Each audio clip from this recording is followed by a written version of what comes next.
Okay, so I'm gonna do some under eye filler, some cheek filler, and chin and jaw filler.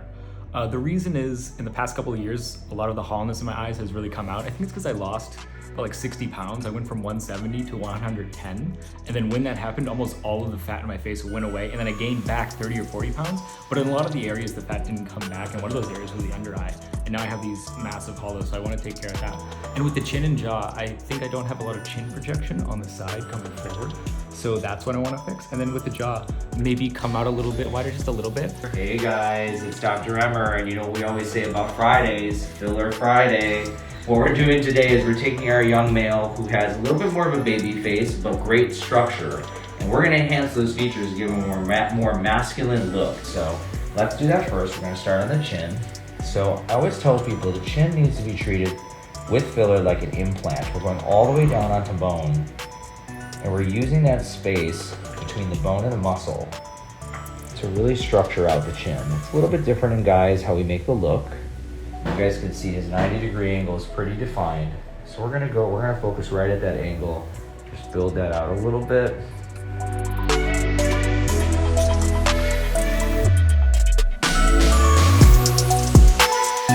Now he is looking to have a little bit more contour onto the cheek. I don't want to make it too big, but I do want to give him some of that sculpting look that he wants.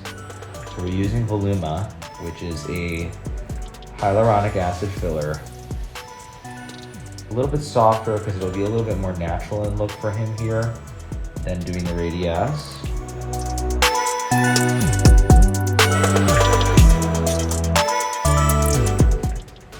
And then we're going to work to do a little bit to the under eye. We don't want to do too much here, a little conservative, but we do want the mid face to have some support when he smiles. It's good. No, it's definitely angled. What did you want?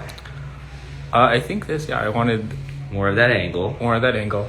And then under eye, what do you feel about the jawline? Take a look at the squared off look there.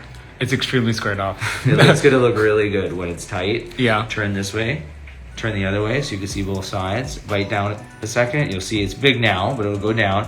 But you got the height that you're looking for, the squared offness here, and then improvement in the under eye. So you can look at yourself from above a little bit so you can see that this area is now more filled, and this will be more lifted. So I have a lot more structure in the jawline, the chin is a lot more projected downward, and now I actually have cheekbones that pop out.